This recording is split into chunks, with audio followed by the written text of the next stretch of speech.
We're going to graph these using the intercepts. And to find the x-intercept, we would drop out the y part and say x equals 4. That's already solved, x equals 4. Same thing. Oops. Same thing, so x equals 4. And same thing here, we would drop out the x, and we would then just be left with y equals 4. So that means on the x-axis, we plot 4. On the y-axis, we plot 4. And I'm going to take my line tool and create a line that runs through them and extend it.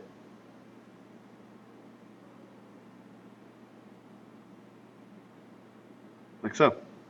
Okay. I'm going to do the next ones in different colors. And I will graph those lines separately in different colors. So we can say, if you put in 0 for y, you'd find the x-intercept. So we would cover up this part and say we've got then x equals -8. Already solved.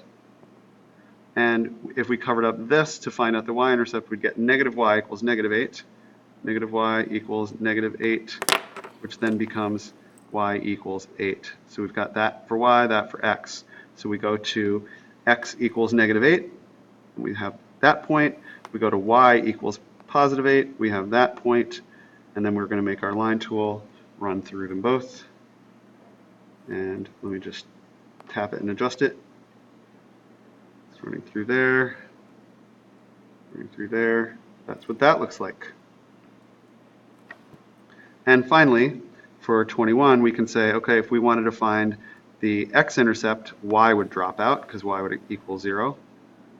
And we would have -4x equals -12. -4x equals -12. Dividing both sides by -4, we'd have x equals 3. That's the x-intercept.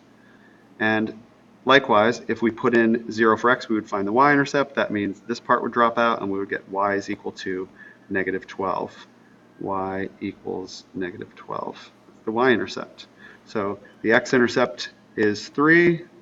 The y-intercept is -12. And unfortunately, I'm a little bit off the page to do it, but that is down there, around. And so I'm going to take my line tool, and I'm going to make that line that runs through there, and I'll adjust it a little bit. Grab it, move it. Oops, that's not what I meant to do. Okay, it goes a little bit further down there, and it goes through x equals 3. And you normally will be making your own graphs on a single, each one on a separate, its own separate graph paper. But for the sake of ease for this video, you're seeing what it looks like. So that's what those 3 lines should look like. So you should compare them to what you're doing. But essentially, if you want to find the x-intercept, you put 0 in for y, and it'll make the y term drop out.